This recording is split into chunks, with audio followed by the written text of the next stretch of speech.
Good morning students, welcome to the class. In last class we have discussed about our second lesson of first PUC biology, that is biological classification. In this second lesson we have discussed about kingdom Monera, and in this class let us discuss about next kingdom, that is kingdom Protista. 2.2 kingdom Protista.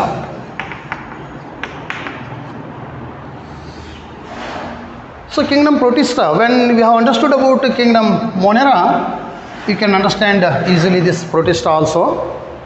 Now I can tell you, I wanted to tell you the clear difference between the previous kingdom and this kingdom. That's kingdom Monera and kingdom Protista. Okay, if I say this, you will not forget the difference between these two.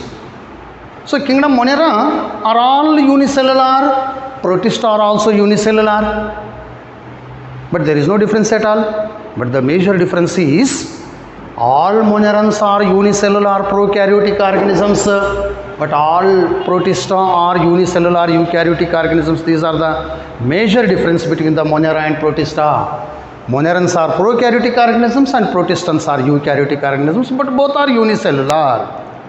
So this is the major difference or main idea which you have to keep in your memory, keep in your mind. All Monerans are unicellular prokaryotic, all Protistans are unicellular eukaryotic organisms. So that these are also unicellular but eukaryotic organisms. Okay, so now let us understand here. Once again, you have to understand about salient features and classification also. Now let us understand about salient features. Salient features are general characters, general characteristics. Salient features are general characteristics of kingdom Protista. Now, basically, I told you, these are also unicellular but eukaryotic organisms. Unicellular eukaryotic organisms. So, this is one very important characteristic of kingdom Protista. Okay, how this is different? This characteristic is different from the kingdom Monera, that is, they are unicellular prokaryotic. Monerans are unicellular prokaryotic, but Protistans are unicellular eukaryotic organisms.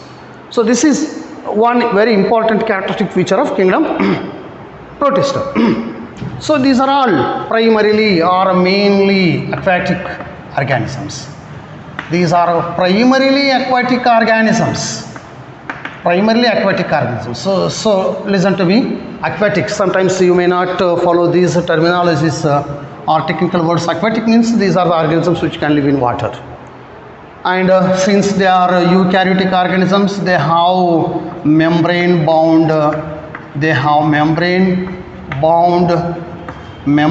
nucleus or well organized nucleus and other cell organelles. Membrane bound nucleus and membrane bound organelles are present in this. Okay, like mitochondria, Golgi complex, endoplasmic reticulum. All the cell organelles are present in these organisms. So since they are all eukaryotic organisms, sometimes they have flagella. They have flagella or cilia for locomotion. They have flagella or cilia for locomotion. So these are very few important features of kingdom Protista. Okay, and after this let us understand about classification. Classification of kingdom Protista. Classification of Protista. So now Protista, kingdom Protista is divided into 5 divisions. I can say divisions, but in the textbook it is given classes. Okay, anyway, let us understand kingdom is divided into division. It is divided into 5 divisions. First one is division Chrysophyta. And another one is division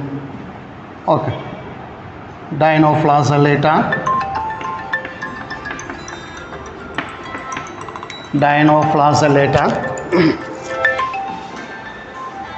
And another one is euglenoids, and the next one is called as slime molds.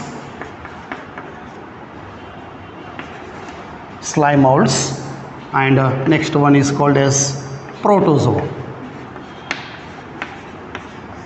So these are 5 divisions.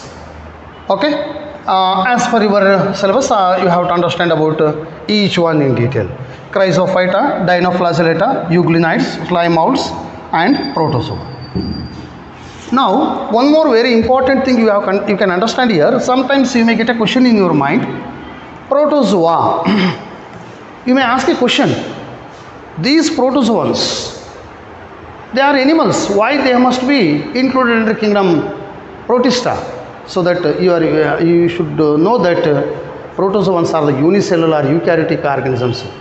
All animals are multicellular organisms. Therefore, these protozoans cannot be included under kingdom Animalia. They must be included in the kingdom Protista.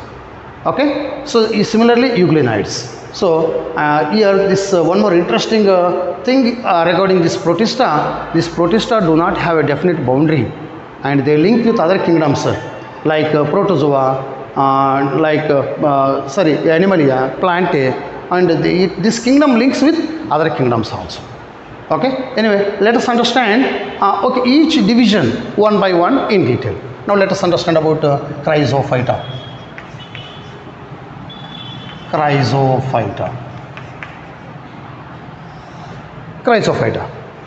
Now, so Chrysophyta, what are the characteristic features of the organisms which are included under this Chrysophyta? These Chrysophytans, these animals, these organisms are mainly living in freshwater. They live in both freshwater as well as in marine water. They live in freshwater as well as in marine water. They live in both the water, freshwater and marine water. Okay, marine water means the water which is present in the sea. This classification is mainly based on the amount of salt, percentage of salt which is present in the water. So here more than 3% salt is present, here less than 0.5% salt is present in the fresh water. So in this way we can classify waters into different types based on the concentration of a salt, so that they are able to survive in both fresh water as well as in marine water. And this chrysophytes mainly includes diatoms, and another one is called as desmids, diatoms and desmids. So these are the two group of organisms which are included in the kingdom. So this division Chrysophyta, diatoms and desmids. Now let us see this diatoms. These diatoms, so as the term indicates here, di means two. These organisms, they are unicellular and the cells are covered by cell wall. Their cells are covered by cell wall. Cell wall is made up of a silica here. In case of diatoms, cell wall is made up of a chemical substance known as silica. Okay, so this cell wall is made up of silica, and so these cell walls, they have two halves. Cell wall has two halves. Cell wall has two halves which fit like soap box. Okay, so therefore they are called as diatoms. So this is one very important feature of this diatoms. And since it is rigid, cell wall is rigid when the organism is dead, and even then the cell walls of these diatoms, cell walls are embedded. Embedded in the surrounding material,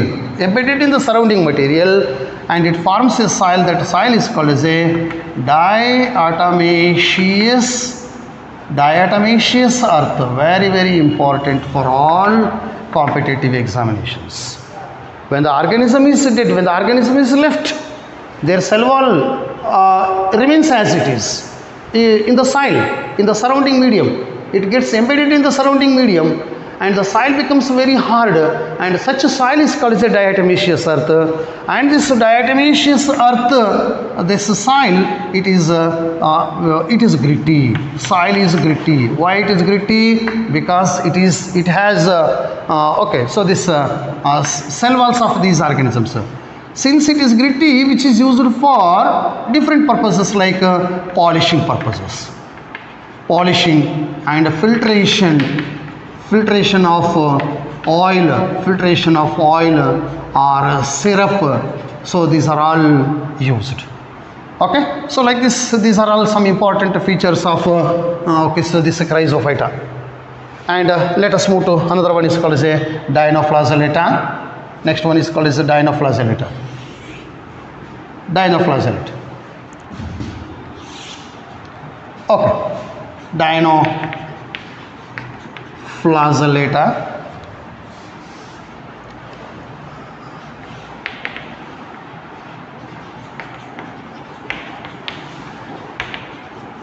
Dinoflagellata. So this is next division from this kingdom Protista. Now what you can understand here, what are the important core features of this Dinoflagellata? You can just understand by seeing the name of the division itself. Di means two, flagella, so they have two flagella. These organisms, the organisms which comes under this division, they have two flagella. Therefore they are called as dinoflagellates, as the name indicates here. And these organisms are basically or primarily marine organisms. They are marine forms. They are mainly living in the marine water. They are mainly living in the marine water. So they are marine forms. Okay, and one more thing is they have different colors. These organisms have different colors. Different colors, whatever the color it may be. They may be green, red, orange, yellow. So they are of different colors. What is the reason for the presence of these different colors? That is because of the presence of a main pigment. Main pigment present in them. Main pigment present in them. The main pigment which is present in these organisms, which is responsible for giving them different colors. So these are the organisms in the ocean, in the sea, they can produce different colors. Okay, and you know that very well. They have two flagella. I told you already. They have two flagella which are helpful in locomotion. One is arranged longitudinally and another one is arranged transversely. Okay, so two flagella are present. And so I told you already, they have different colors like that. And in this particularly, okay, the red dinoflagellata, like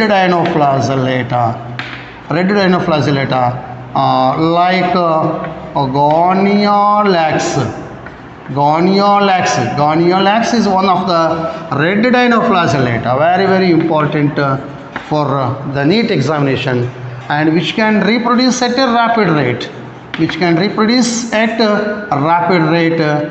so that a large number of red dinoflagellata can be produced in the ocean, so that the entire seawater appears red color. Or which is also called as red tides. Seawater appears red. Okay, therefore it is called as a red tides. So these are all some important features of this dinoflagellata. Okay, so in this way you can understand. And another one is, let us move to next one. So that is euglenoids. You know that very well. Euglenoids are the organisms. These are particularly living in the fresh water. They live in fresh water, particularly in stagnant water. They live in stagnant water. Fresh water, particularly stagnant water. So just you can understand. I tell my students every year how to remember and how to recall the important differences between these classes, these divisions. Chrysophyta living in both freshwater and marine water. Dinoflagellates living only in marine water. and euglenids living only in fresh water. In this way, you can understand, you can recall and remember.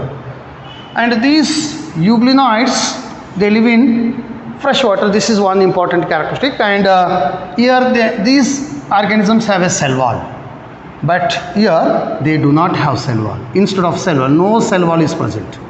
No cell wall. No cell wall is present for these organisms. Instead of cell wall, they have a structure known as pellicle. Very, very important for NEET.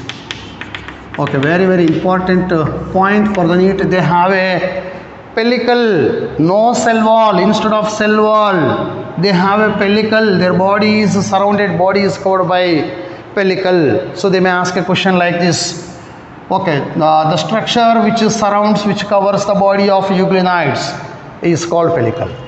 And this pellicle, the chemical composition of the pellicle is, okay, so this is protein. So that pellicle is a pellicle is made up of a protein. So they may ask a question here. Sometimes indirectly they may ask what is the chemical composition of pellicle. So pellicle is made up of a protein. So like this they may ask. So that in these organisms, instead of cell wall, they have a protein rich layer known as pellicle. Okay, very important from the point of a NEET. Okay, so this is what you should understand here. And these organisms are photosynthetic organisms. These are photosynthetic. These are photosynthetic organisms. Okay, photosynthetic organisms, whenever sunlight is available.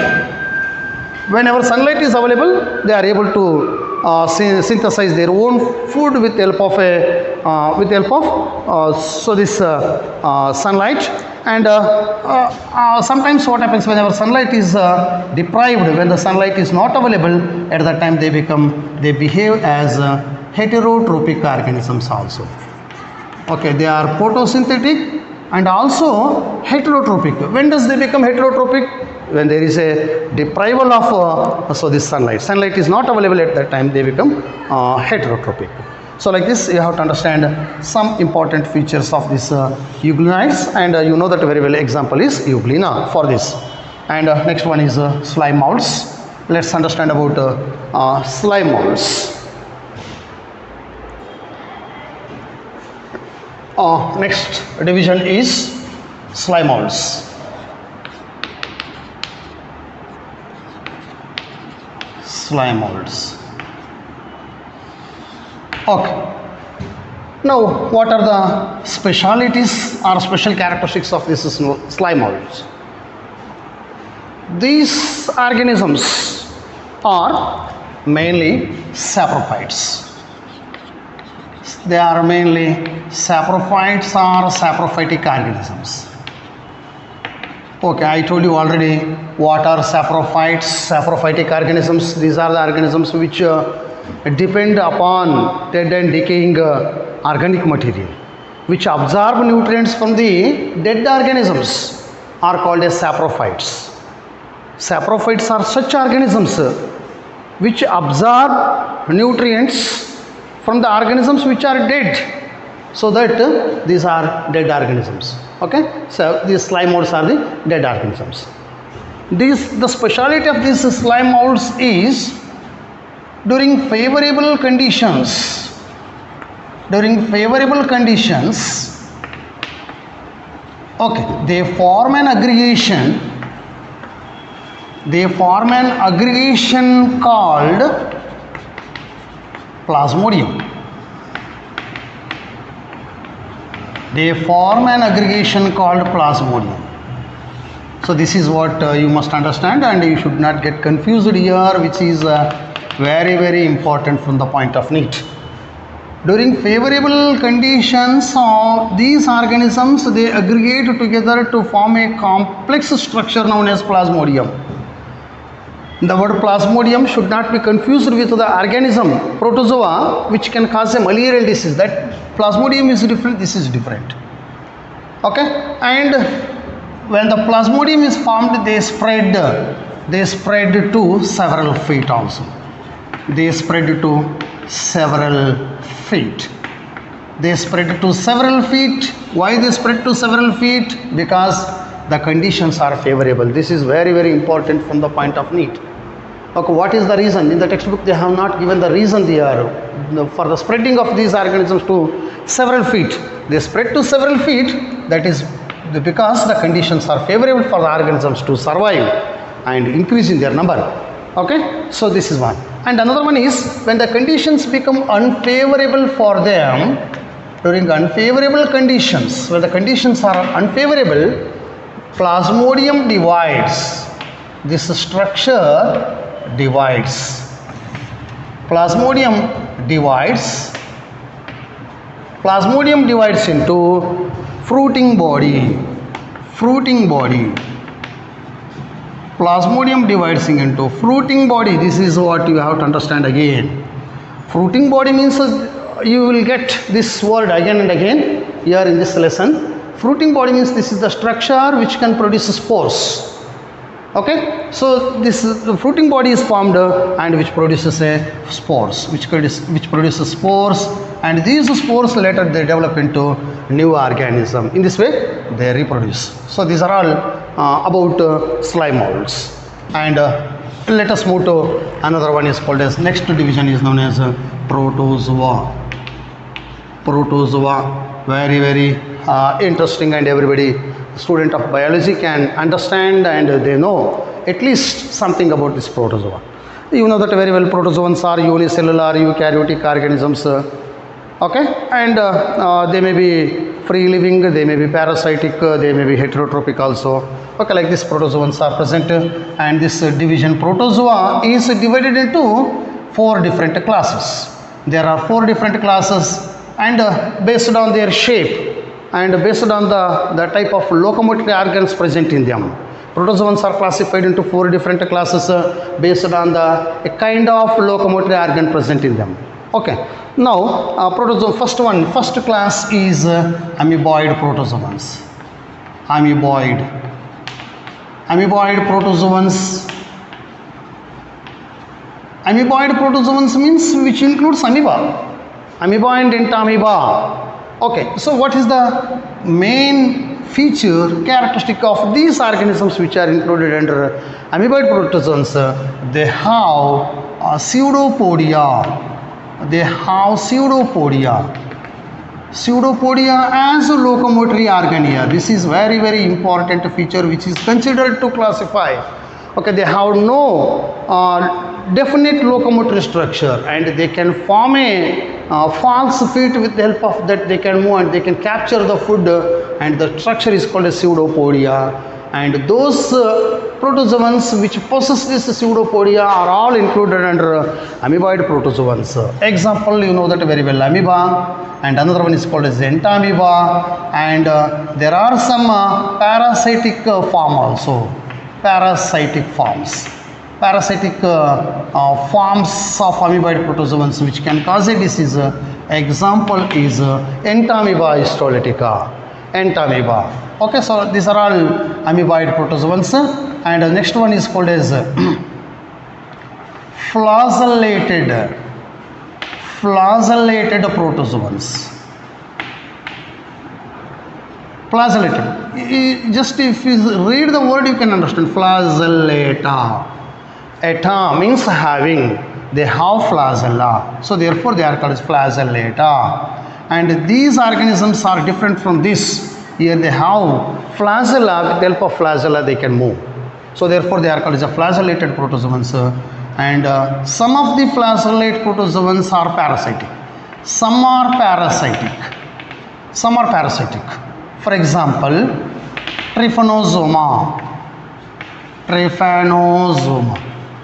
Trypanosoma gambians, very, very important from NEET examination. Okay, Trypanosoma, which can cause a disease known as African sleeping sickness. African sleeping sickness. It can cause a disease known as sleeping sickness. Sleeping sickness is the disease which is caused by this microorganism. Okay, Trypanosoma gambians can cause a disease known as African sleeping sickness. Okay, so therefore this organism acts as a parasite, and they have flagella in their body. With the help of flagella they can move. So this is another one. Next one is ciliated protozoans. Ciliated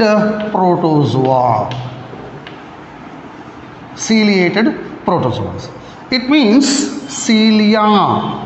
Ciliated means they have thousands of cilia in their body. These organisms have thousands of cilia. With the help of cilia they can move and they can capture their food. Okay, and presence of gullet or cavity on the body and the coordinated movement of cilia. So when the body is covered by cilia, the coordinated movement of cilia can collect food from the water and it can make the food to enter into this gullet. Okay, so that the cilia are playing very, very important role. So this is another one. Next one is called sporozoa. Next class is called sporozoa. So by seeing the word you can understand zoan means animal. Sporo means spores. Spores are always harmful and it is a infectious stage, so that these are almost all parasitic forms. So now I try to convince you the meaning of this sporozoa. Okay, sporo means these are infectious stage, and zoon means animal, like this. Okay, so they have a infectious spore stage, presence of infectious